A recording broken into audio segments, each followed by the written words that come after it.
Olá, gente, graça e paz do Senhor. Estamos aqui hoje para retomar os nossos vídeos sobre a família no propósito de Deus.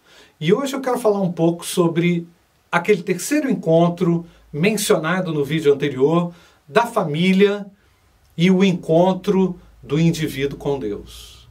Eu quero nesse vídeo ampliar um pouquinho mais essa questão que eu creio, gente, que tem sido muito negligenciada.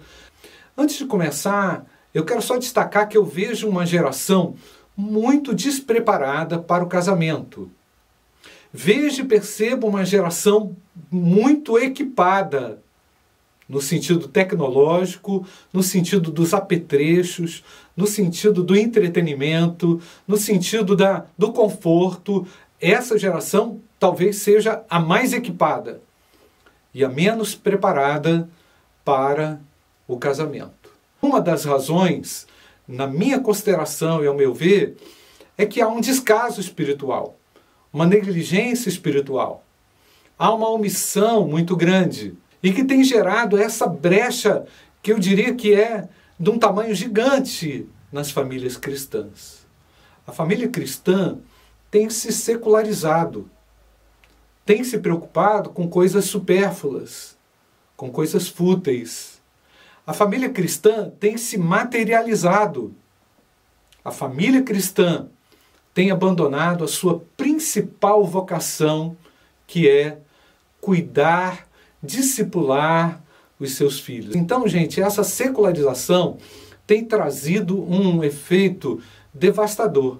E eu diria até desfocando do espiritual para aquilo que é material e para aquilo que já é do próprio compromisso de Jesus para com os seus. Porque Jesus Cristo garante, ele garante o cuidado com as nossas necessidades e com as necessidades dos filhos de Deus, né?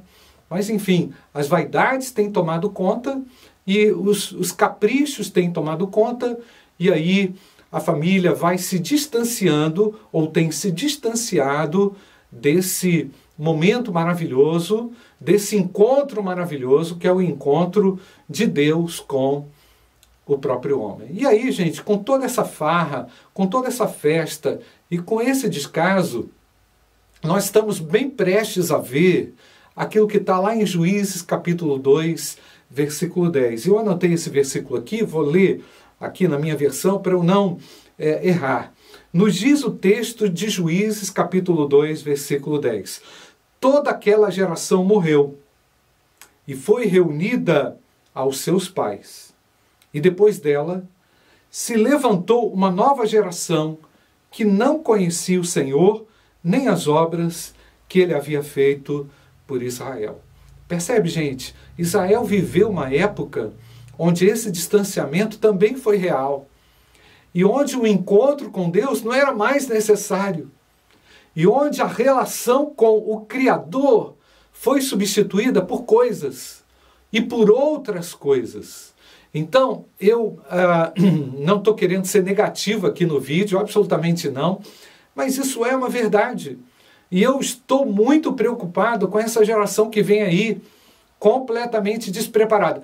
Nenhuma geração é totalmente preparada, mas essa geração tem se especializado num distanciamento e numa espécie de união, né? Numa espécie de ecumenismo, eu diria, com tantos outros cultos e tantos outros deuses, e aliado a tudo isso, há uma fé, gente, que realmente não tem sido consistente, não será consistente para a conservação da família.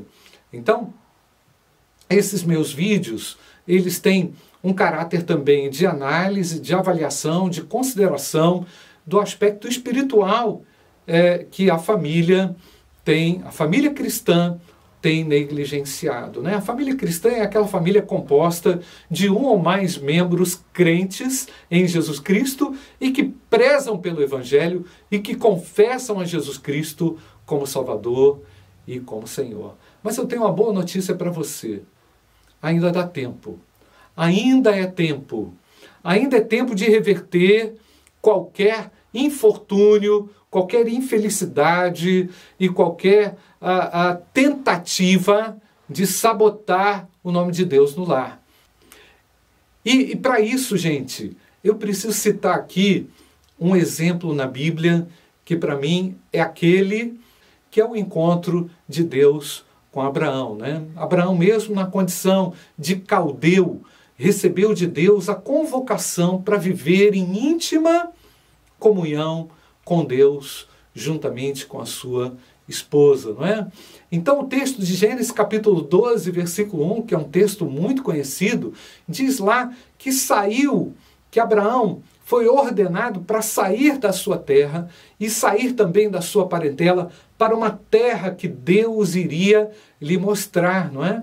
Então eu posso afirmar com toda certeza, esse terceiro encontro do homem com Deus no seu lar, ele implica em uma fé decisiva, uma fé que vai mobilizar o homem a uma ação para Deus, não é? E em função daquela obediência de Abraão, ele seria receptáculo de todas as bênçãos de Deus. Não é a bênção de Deus que enriquece, nós não queremos a bênção no nosso lar, então nós precisamos compreender a obediência, compreender a fé, compreender a necessidade de um encontro intencional com esse próprio Deus. Então acompanha aqui comigo, não desliga não é para você ouvir ainda mais um pouco. E olha só no versículo 2 de Gênesis capítulo 12, eu anotei aqui para eu não esquecer. E eu farei de ti uma grande nação, abençoar-te-ei e engrandecerei o teu nome, e tu ser uma benção. Gente, pensa comigo, você precisa internalizar, compreender esse Deus que te vai fazer ser uma bênção dentro da sua casa, dentro da sua família. E ainda mais o versículo 3 ainda amplia, e em ti serão benditas todas as famílias da terra. Gente, as famílias dos crentes em Jesus Cristo, a família cristã é convocada pelo próprio Deus para receber as bênçãos, para renovar em si mesmo as bênçãos e ser um canal de bênçãos também nas mãos de Deus para abençoar outras vidas. E quando nós pensamos, gente, em outras vidas, nós temos que lembrar dos nossos filhos. Então, esse terceiro encontro, ele se amplia não só para nós, mas também para aqueles que estão conosco, dentro da nossa casa. E o que está acontecendo, gente? Os filhos estão sendo privados de Deus por causa do secularismo dos seus pais.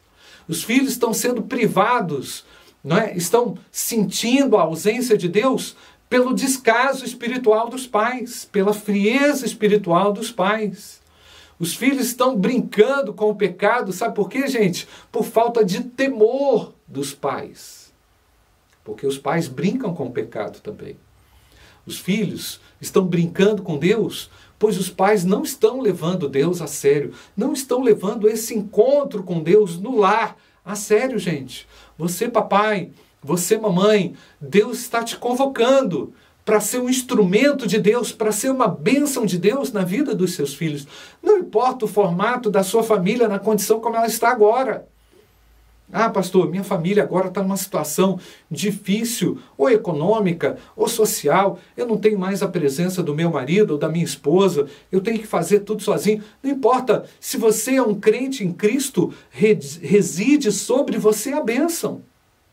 Essa bênção que Deus definiu através lá de Abraão. Pois ele disse que todas as famílias da terra seriam benditas a partir da bênção em Abraão. E em Cristo Jesus, nós podemos resgatar essa bênção e viver também como uma bênção no nosso lar.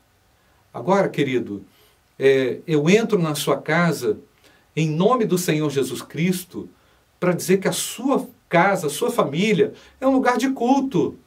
A forma como você vive em casa tem que ser um culto.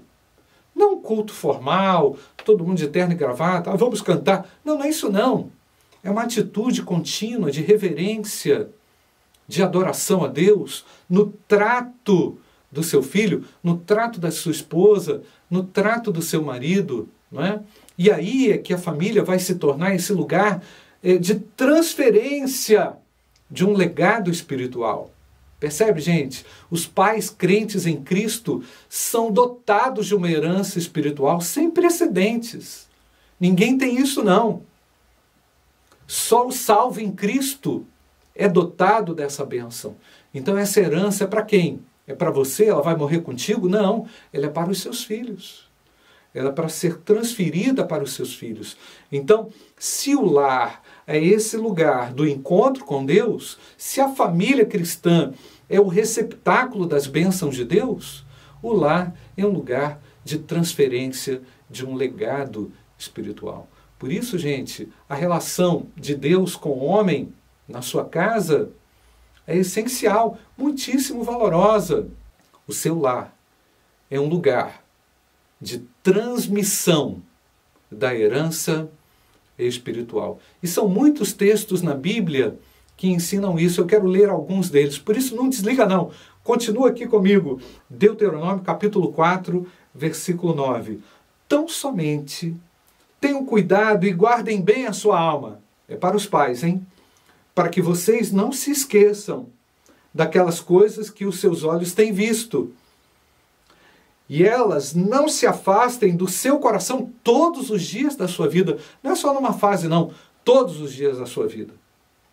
Vocês também contarão isso aos seus filhos e aos filhos dos seus filhos. Olha que coisa linda, gente. Você poder testemunhar das bênçãos de Deus para os seus filhos e para os filhos dos seus filhos. Eu já estou tendo essa oportunidade com o meu neto. Deuteronômio capítulo 6, versículos 6 e 7. Essas palavras que hoje lhe ordeno estarão no seu coração. Percebe, gente? Você as inculcará a seus filhos e delas falará enquanto estiver sentado em sua casa. Olha a casa, hein? O lugar onde eu me encontro com Deus. Andando pelo caminho e ao deitar-se e ao levantar-se. Em casa, fora de casa, em todo tempo, em coerência, numa atitude de ensino, de transferência de um legado espiritual. Eu quero concluir aqui te trazendo um desafio. Talvez esse seja um grandioso desafio seu, de reconciliar-se com Jesus Cristo. E definitivamente dizer para si, e dizer para Deus, e dizer também para aqueles seus familiares, de uma vez por todas, o meu lar será um lugar de um encontro maravilhoso com Deus. Todos os dias, orando, jejuando, buscando a Deus, orando pelos perdidos, crescendo na sua relação com Deus, crescendo na sua relação com a sua igreja local, desenvolvendo-se espiritualmente e, sobretudo, servindo como exemplo para os seus filhos e para os seus netos. Que Deus assim abençoe a sua família.